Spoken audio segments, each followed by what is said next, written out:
This morning,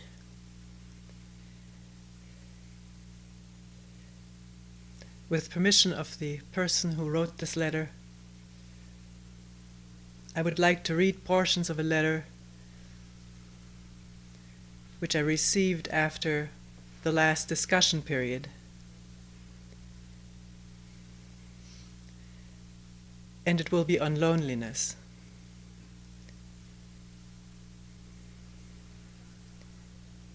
This person writes, "There was something on the tip of my tongue during Sunday's discussion on loneliness. I couldn't quite get at it at the time. Many people were discussing loneliness or universal suffering as though it had an existence in and of itself, some condition that all humans are susceptible to from time to time, almost like the flu. And I was trying to see if there is something off in looking at it that way. In looking at it as though it has some existence outside of mind, as if it's not a creation of the so-called monkey mind. I'm obviously not too clear about all this myself. The words are not quite flowing, and it's still somewhat in my head.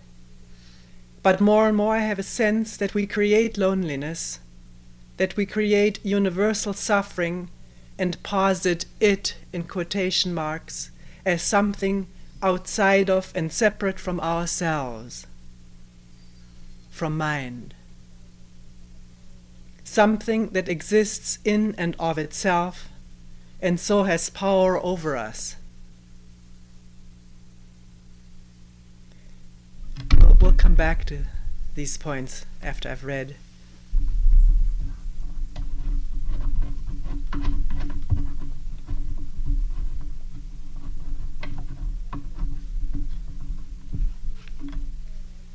As I was saying, I saw so clearly that night, in dealing with my paralyzing fear. I was that fear. It was all consuming, and yet at the same time, it was so clear that I, mind, had created it, and only mind could bring it to an end.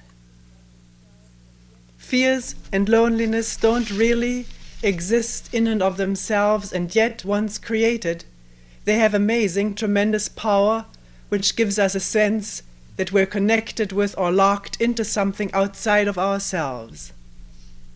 But are we? Is there really something called loneliness, or even universal suffering?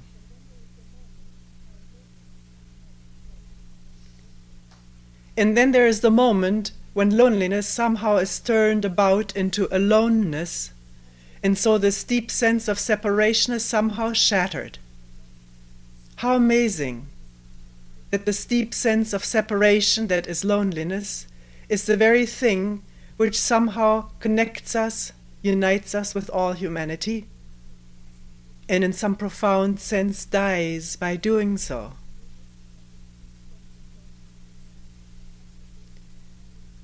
Is it that this deep sense of loneliness is such a basic thought pattern, thought in quotation marks, pattern, that all humans have deeply felt its power from time to time, and so we are one in this sharing? And then is it really all just thinking? And yet I can't stop questioning if there isn't somehow something which does exist in and of itself. How can it be that when one is gripped by fears or loneliness, there's a profound humbling that takes place which somehow strips away all thoughts?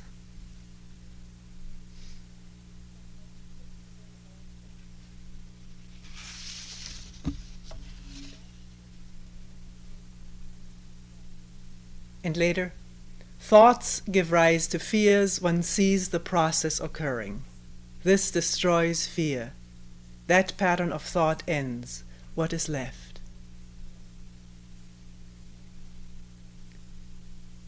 Is there anything more going on than this?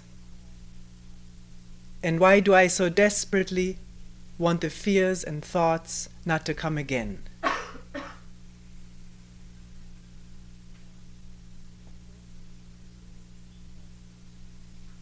And then later, is loneliness really thought created? This deep sense of loneliness at times seems beyond thoughts, as if it exists on a more profound level. But does it? Or does it come and go like fears and like clouds?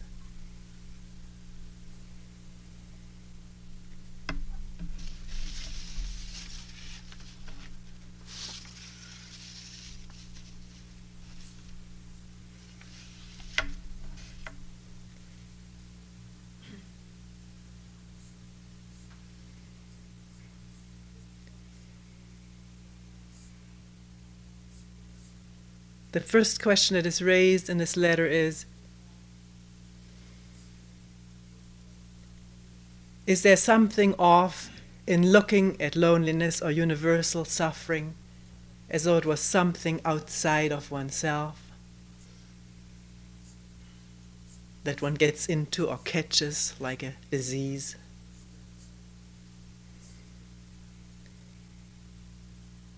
And therefore also can do something about it, get rid of it, get away from it, get immunity from it.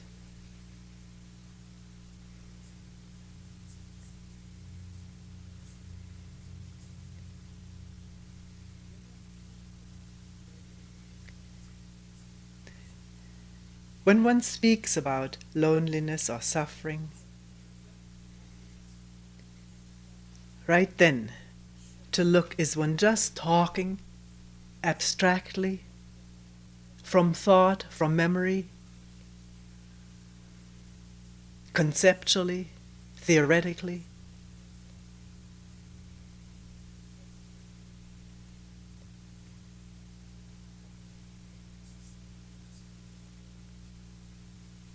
That in itself is already a separation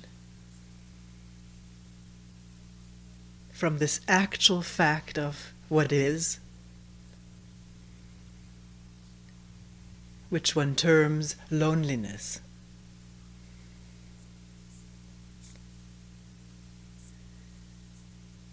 Of course, a discussion period is what it is. It is a period to discuss, to verbalize. And yet one may notice as one is verbalizing that putting something into words already gets away from the raw state, as this person at times refers to, the state of loneliness, fear of it. It puts it into a package.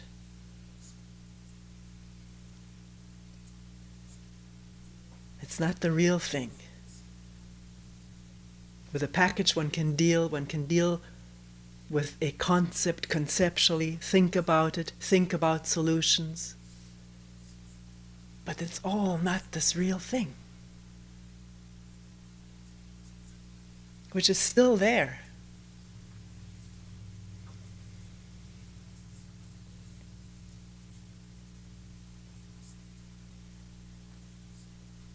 So one comes back to ask, what is loneliness?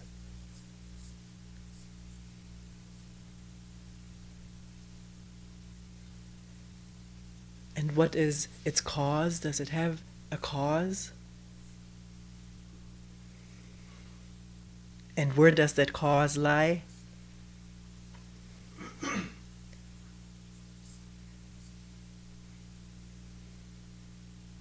One may say, looking at one's life, sort of surveying it again through memory. I'm always alone. Nobody really understands me. Nobody really listens to me. Nobody likes me.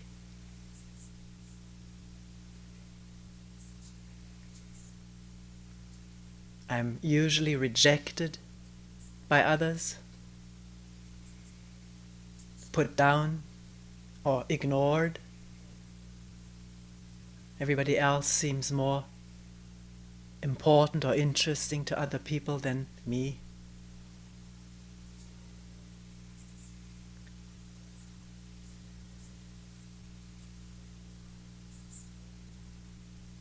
Few friends that I've had have left me.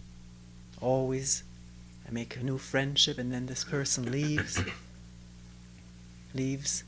to be with somebody else who seems to be more attractive than me.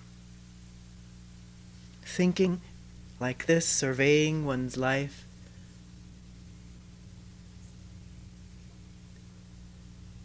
these thoughts themselves cause feelings. Physical feelings.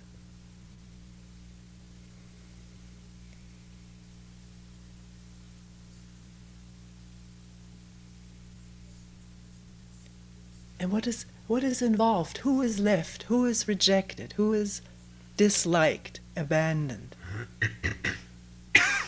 not loved? In thinking of oneself in those or similar terms, of whom does one think?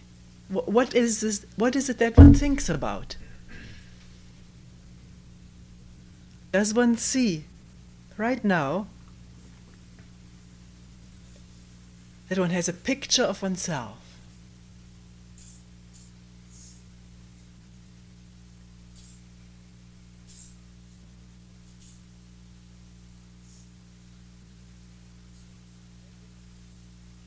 And what is that picture? Is that oneself? One thinks so. One says that, but it's a picture. It's an image, connected with many thoughts, many memories, many feelings, emotions, physical pain or pleasure, all connected with this image of oneself and the way one feels it is treated by others.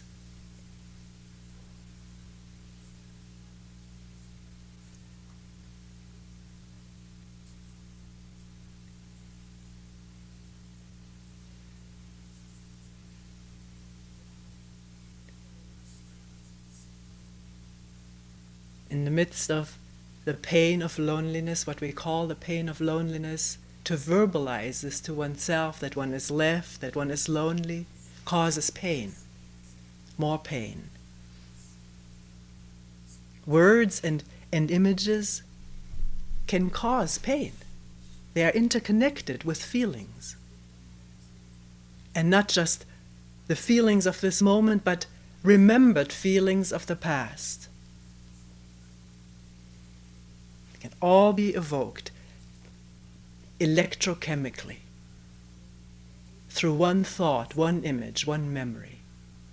We can raise the host of past experiences and the feelings that have been laid down in memory, connected with those past experiences.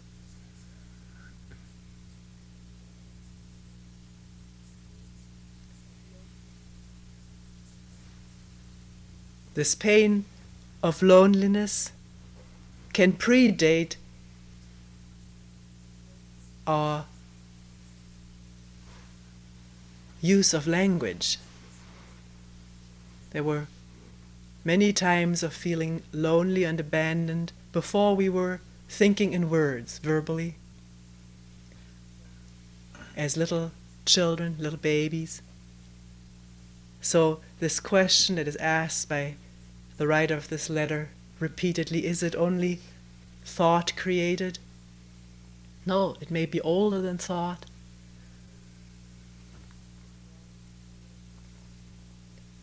Feelings may be recorded in the brain that predate that, and yet are recorded as some image, some pattern, and is also evoked in this network.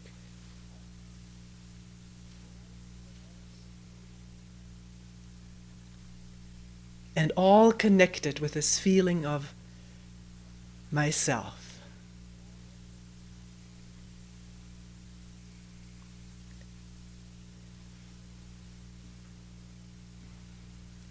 Which is an image.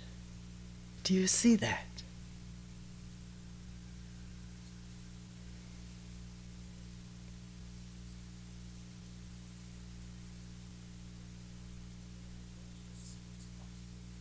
You may say, well, something is sitting here. Well, all right, what is that something when there's no image? One has an image of, even of one's body sitting here, there's an image. It may be very neutral, but mostly it is not neutral. I'm a good sitter, I look well, I don't look well. I'm this or that. There's judgments intricately woven into this image fabric of oneself.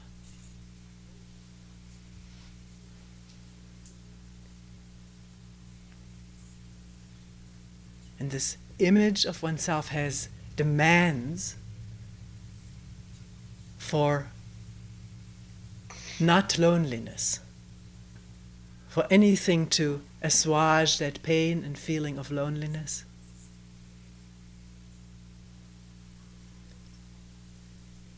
Very usual, common escape from it is to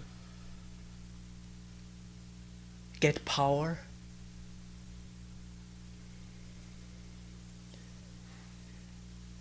Very often this feeling, this early feeling of loneliness was created because others had power to leave us, to punish us, to isolate us, or to put us down, humiliate us.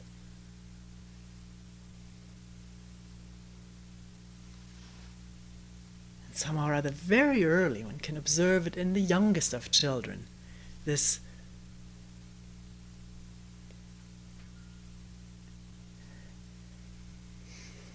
should I put it? For everything that is done to one, or something that is done to one, is marked in the mind and presses for retaliation. It's putting it very coarsely, but it is so. One can observe it for oneself, for doing the same unto the others that has been done unto oneself.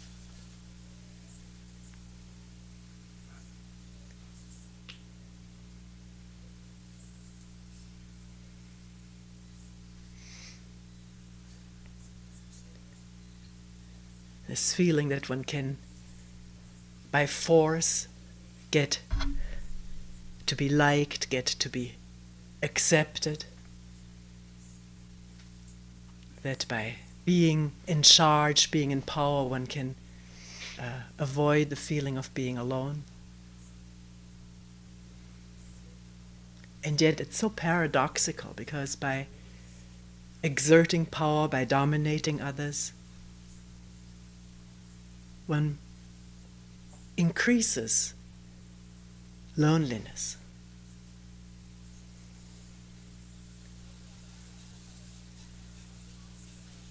One can see it in these, if you watch television right now with the debates that go on, the presidential candidate debates, what started as maybe a friendly relationship between rival candidates now is flaring into intense competition.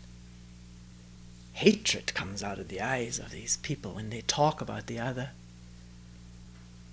trying to get the people to vote for me.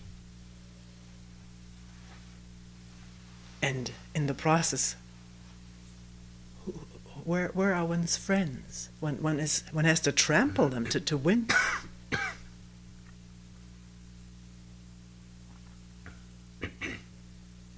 People who are in the highest position of power have no friends, because they've all been eliminated.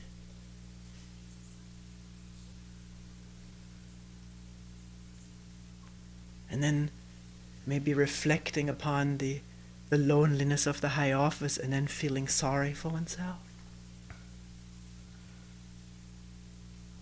For the loneliness that this powerful office brings. Who created it?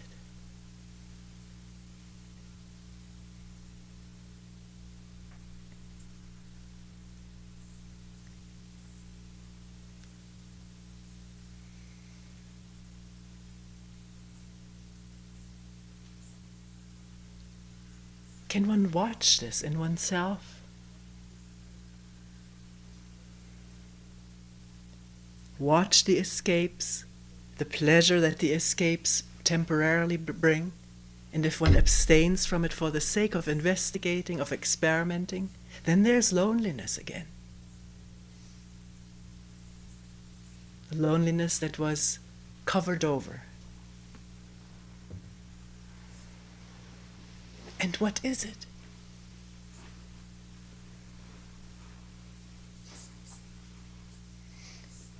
If I really live with it, like with the closest of friends, of whom I make no demand to be other, different, to change, to go away, to stay. If one really lives with somebody like that, one will come to know and understand that thing or that person thoroughly from moment to moment. From moment to moment means not piling up what one has learned about it, but always freshly experiencing, listening, feeling, being that thing, that person, that state.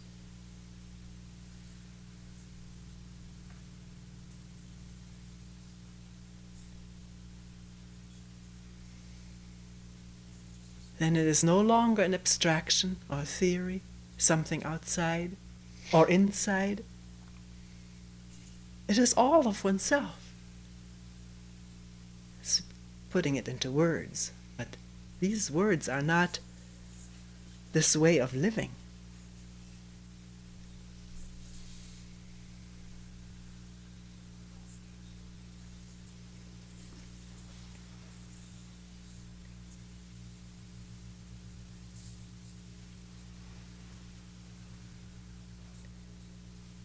This person here describes in the letter that one has the feeling that this loneliness has power over me. But what is me and what is the loneliness? Is there a me that suffers it? One has to look at that, wrestle with it. Or is the me loneliness wherever it is, wherever it manifests? Me, mine, is loneliness. Because it is cut off from you and yours. It is this way. It has to be this way. It cannot be otherwise. Wherever the me comes into power, there is loneliness. Inevitably. And all its machinations to get rid of it, to overcome it, to compensate for it.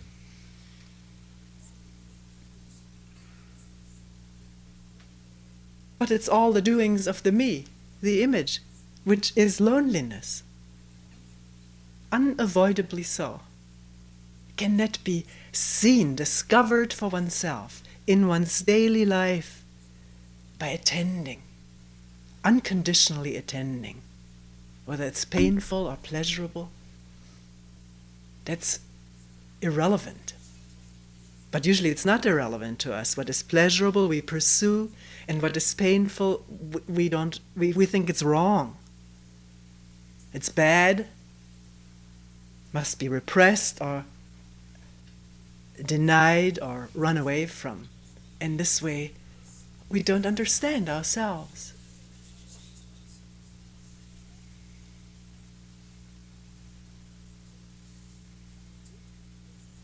How the mind creates the states, how the mind is the states it has created.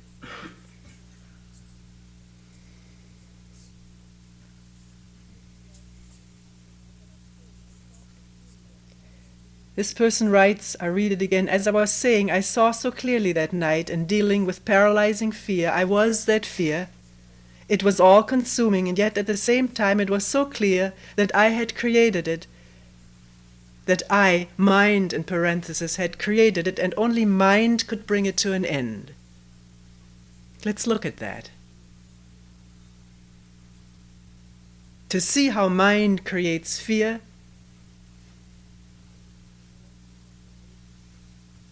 by thinking what will happen to me, I'm all alone, there may be an intruder, somebody coming in, a burglar, something may happen to me or the children. Why do I have to be alone?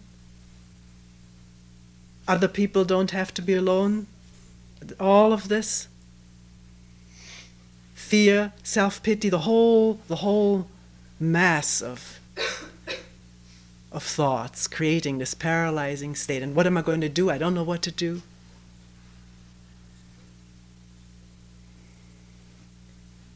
That is very easily observable if one needs to do this.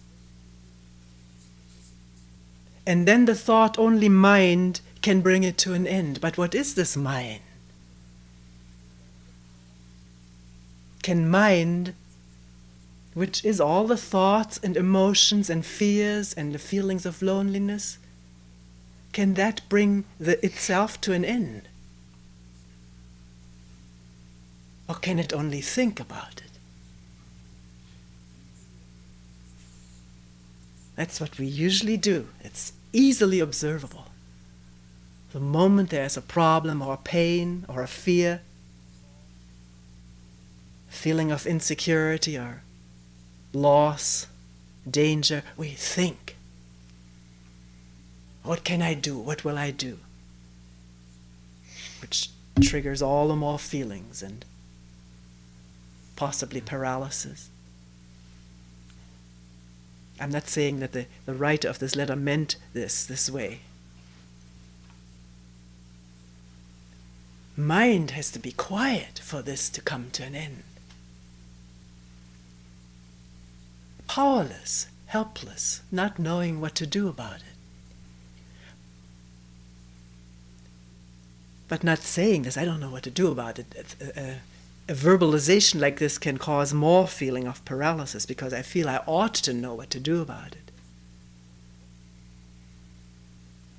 But really understanding that every additional thought to try to solve what has been created by thought is creation of more problems.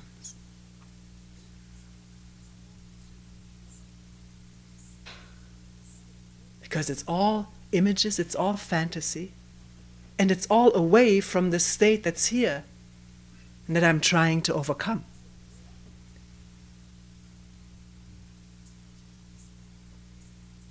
So one comes back to, what is this state that causes all these thoughts and was caused by all these thoughts?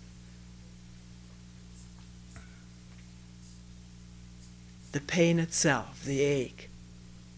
That's when one does it more easily with that. When it's pleasure, one indulges usually. One doesn't see that it's the same danger of separation. By pleasure, I don't mean the delight of being with whatever there is delightful, but the evoking it in memory. What was delightful, what was pleasurable.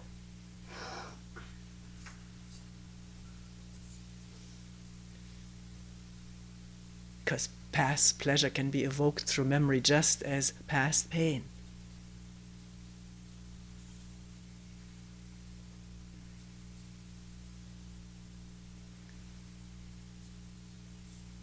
So, what is loneliness? When it strikes, when it's there, when one refuses to run away, really refuses to run away.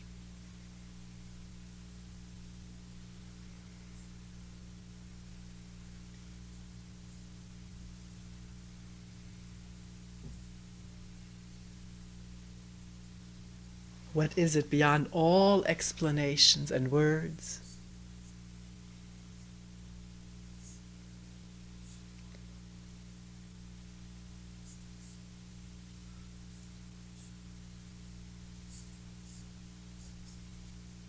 Some people have called it a black hole. But I will not get caught in the word, but plumb that black hole. Not I plumb that, the language is dualistic. But what is it? When it's there, let me find out.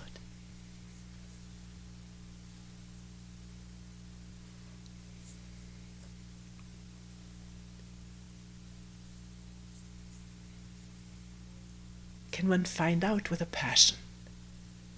Exploring this human mind with a passion?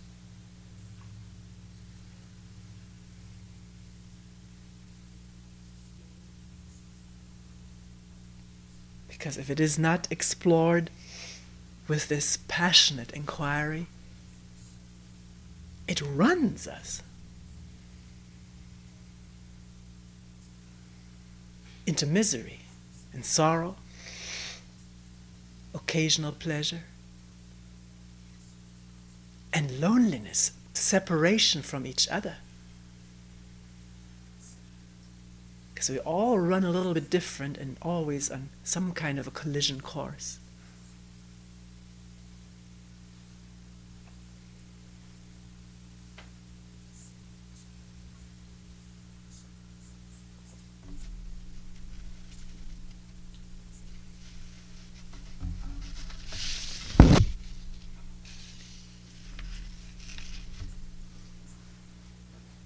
Here at one point, the writer of this letter says, is there really something called loneliness or suffering? You get to this point when you really wrestle with this and you put the word aside and then you wonder, is there something? If the word isn't there, then what is there?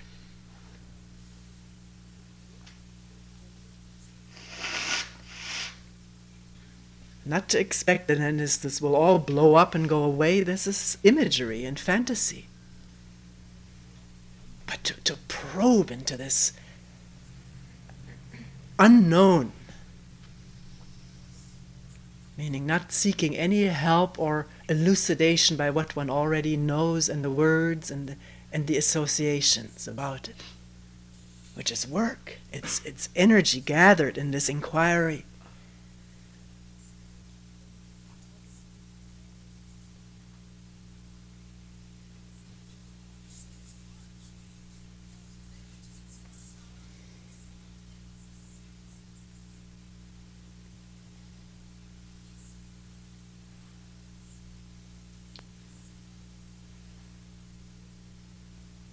Which is already a completely new thing.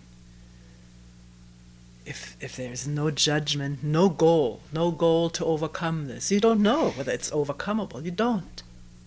And then you don't split up over it into the present and the future.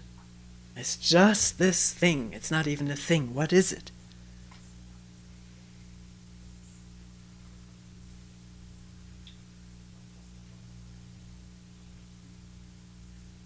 You say, well, I don't have this energy to question. It doesn't matter, but question without energy. Energy takes care of itself if the questioning proceeds. Because question means I need to look, I need to find out. And if one needs to do that, then the energy's there because it doesn't go to this and this and this and this and that.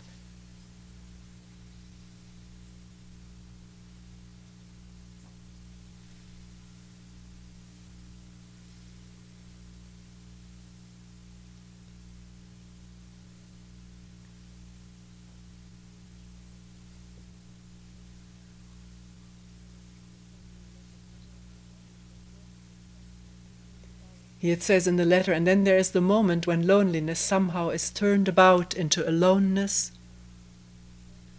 and this deep sense of separation is somehow shattered.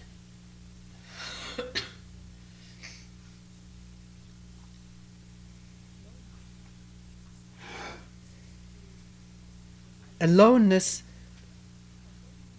is when there is no dependency on anyone else to supply one with the spark of life, is why we feel lonely. We feel our inspiration or lighting up has to come from the outside, through somebody else. Single, other people, or groups of people have to light our fire. And if a person on whom one has depended for this, or a group, somehow or other gets lost or is no longer available, then there is this tremendous feeling of cut-offness and deadness, all due to the assumption that one lives through others, through the help of others. Now, I don't want to be misunderstood. It's a tremendous thing to share, to really share. But when there's real sharing, there's no me and you. Sharing means that. It's just whatever is. But not to my advantage or your advantage is not in that. Or disadvantage. There's this no separation. And that is aloneness, meaning no dependency. Rather, delving into the pain, the ache of loneliness than to look for others to take it away or to plaster it over.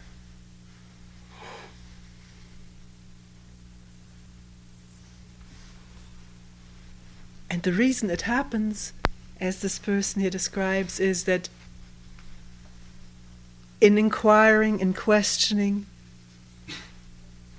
delving into something, attending or listening, whichever way you name it or do it, there is no separation there anymore. If there is no aloneness, there's loneliness.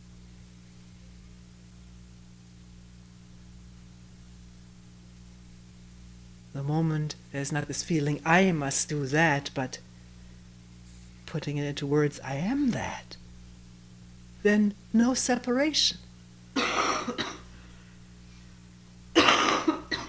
They have a tremendous energy.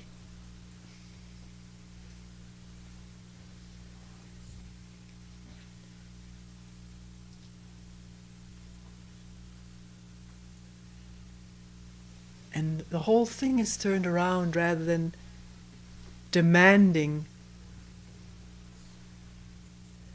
from others that they give one life and love. It wells up on its own.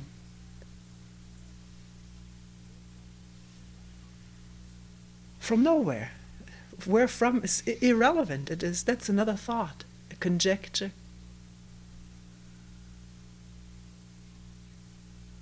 It's there. Like in these golden willows, they turn more golden every day. Just ready to burst.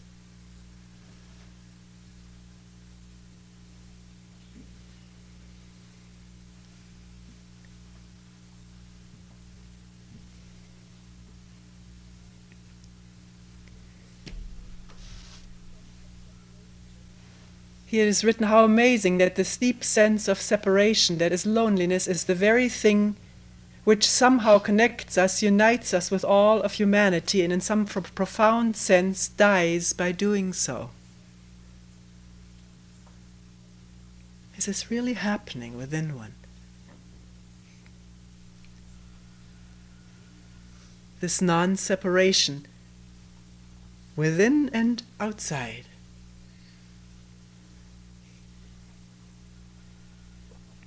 It's the truth. It is the truth.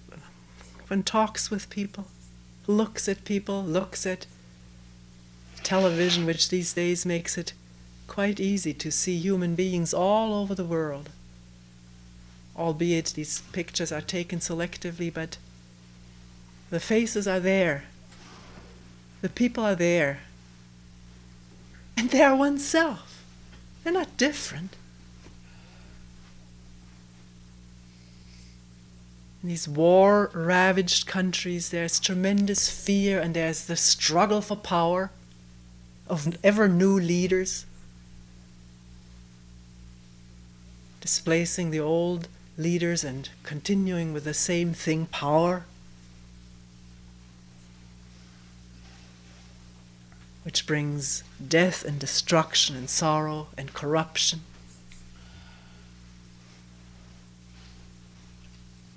And fear of loss, fear of loneliness, fear of dying, of pain, of hurt.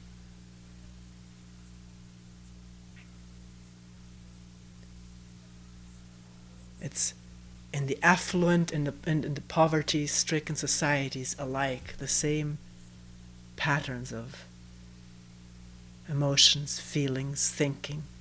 Because everywhere in human beings there is the me, the sense of me, which is loneliness and helplessness with all its striving for overcoming it or making it secure.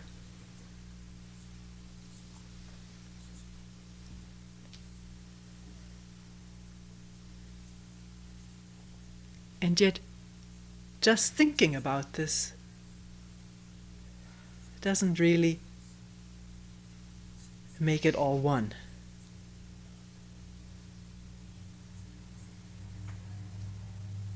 This is where there is this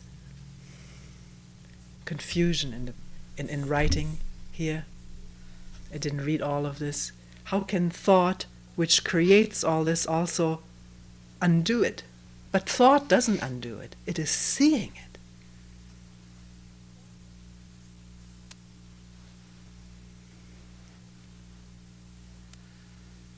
When one sees another person as oneself, not this person is me, it's not a verbal thing.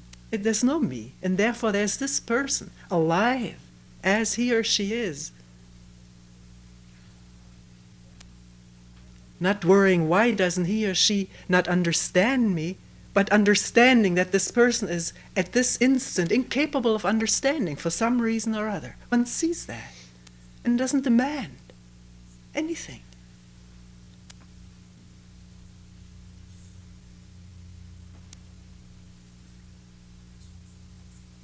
One doesn't need to be understood if one understands oneself. And if one understands oneself, one understands everyone. Because this mind, which is common, functions the same here as there.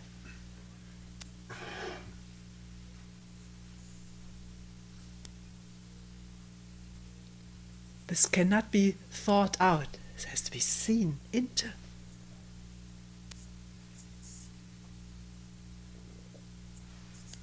And this happens on its own, when there's this profound and passionate questioning about who am I, or what is loneliness, or sorrow, or love.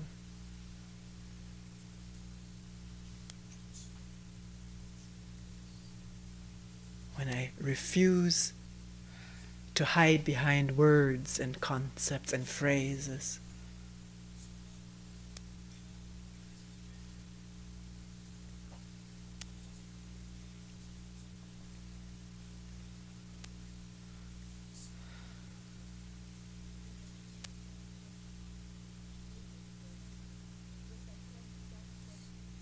Here later it says, and yet I can't stop questioning if there isn't somehow something which does exist in and of itself.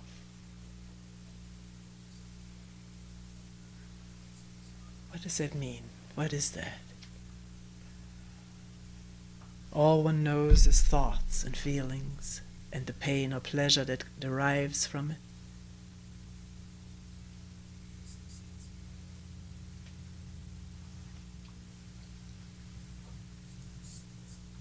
Is seeing thinking? It is if it's judgmental, if it's demanding or regretting.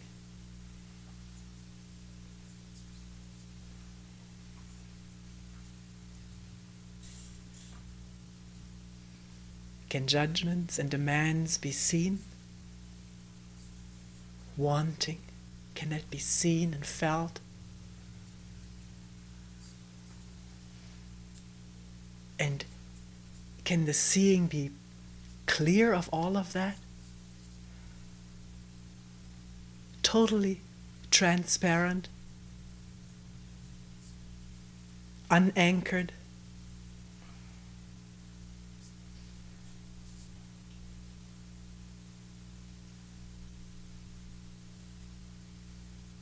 Without any goal.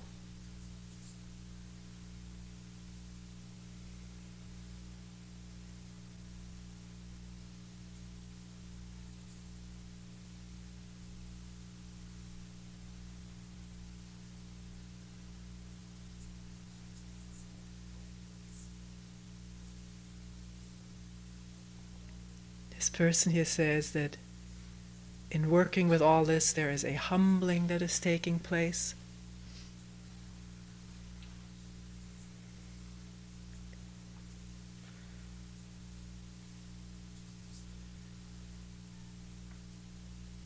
Which means, can vanity about the image of oneself drop? It can only drop if one sees it for what it is and for what it does. And what a relief if it really drops in the seeing, the vanity about this image of oneself.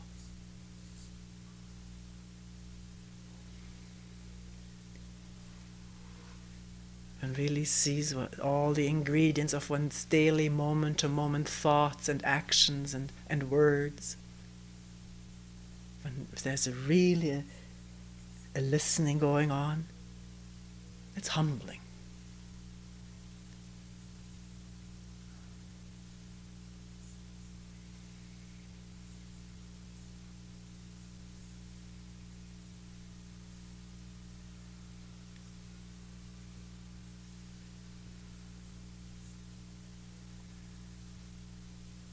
Which has nothing to do with the show of humility. That is another image projected because one wants to be seen as a humble person,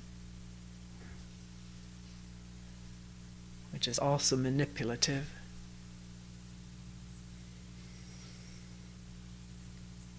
This humbling has nothing to do with that. It's not conditioned. Comes in and of itself. In understanding this human mind and how it works when there's no awareness and no attention, but all me.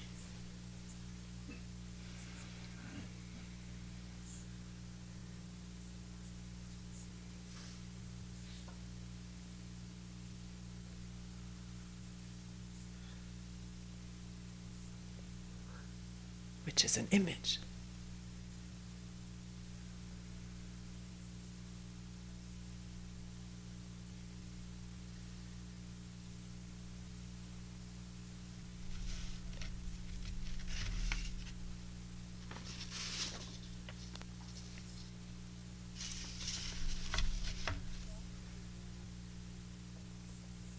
Here it says, thoughts give rise to fears. One sees the process occurring.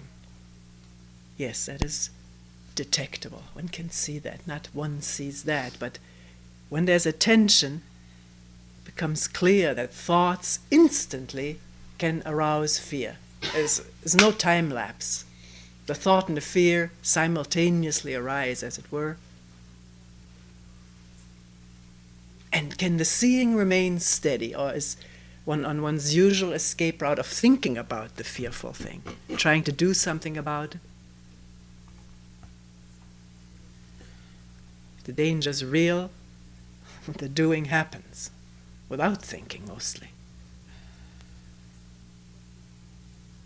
But can one go one step beyond, not be caught up in the thoughts, but see what's happening? Thoughts arousing fear, feelings, physical, and these feelings arousing more thoughts, and the whole complex process. It's amazing, but this capacity, this possibility for seeing is there. It's there everywhere in each human being. If there's this passionate interest, finding out about the human mind as it appears in oneself, as it manifests.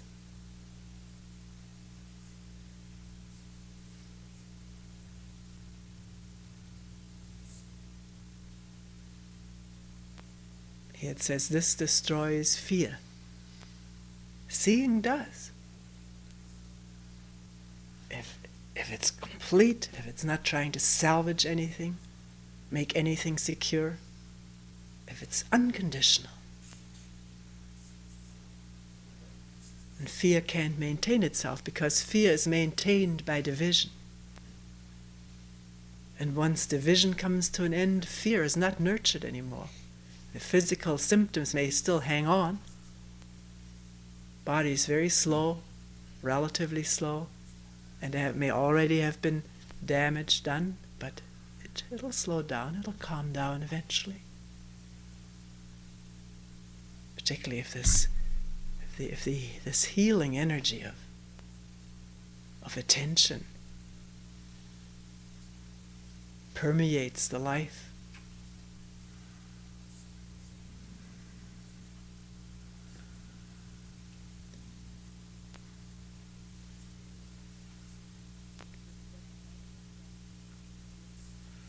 Here it's written, that pattern of thought ends. The fearful pattern of thought ends when the process is seen.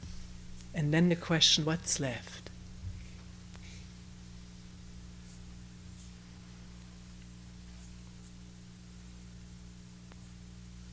Watch that question and leave it there. What's left? And look.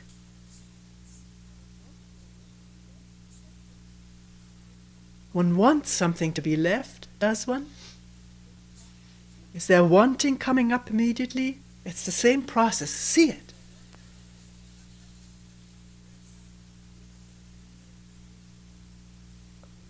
What's left is a real conditioned way of thinking, which immediately narrows everything down into results, rewards.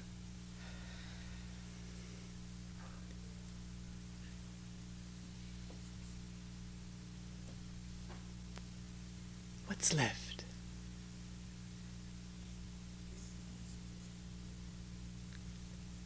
When you don't know and you don't expect, you need to listen and attend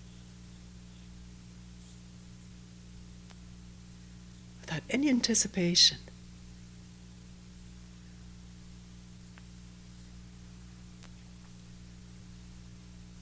Left isn't the right word anymore. What's here? What is it? Not knowing. And not wanting anything to be different from the way it is.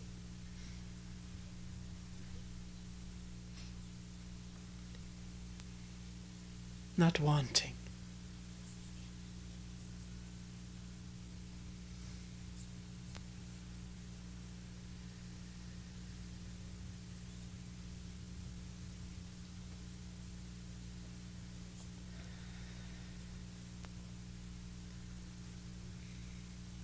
Is a koan in which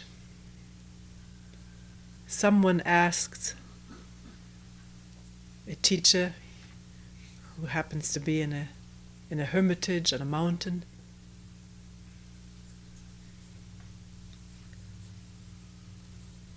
what's the most wonderful thing, or what's the most extraordinary thing?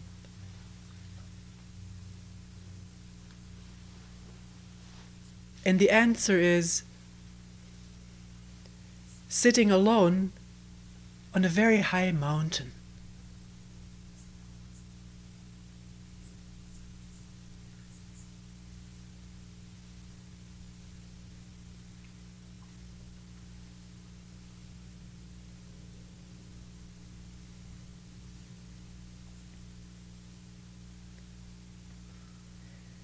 As it happened, this is where the teacher was.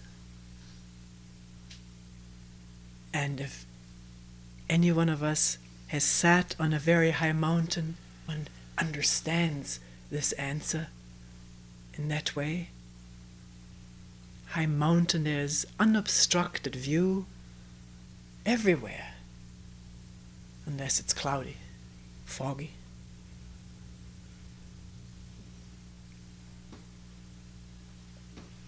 And sky is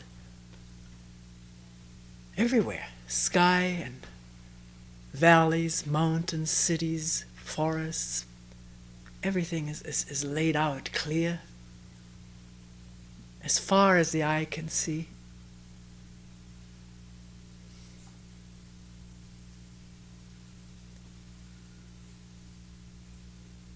But it doesn't mean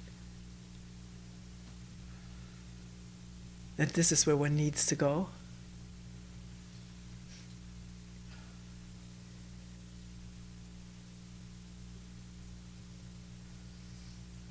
In one's daily life, from moment to moment,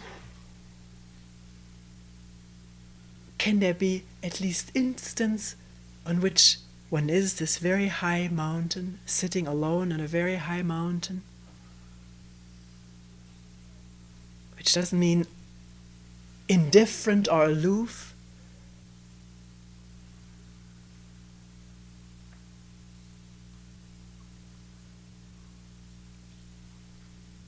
but so totally with everything, in the midst, and yet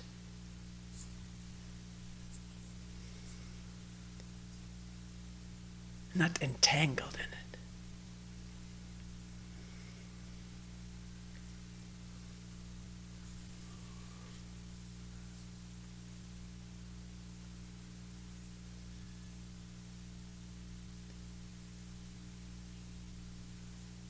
Is that possible?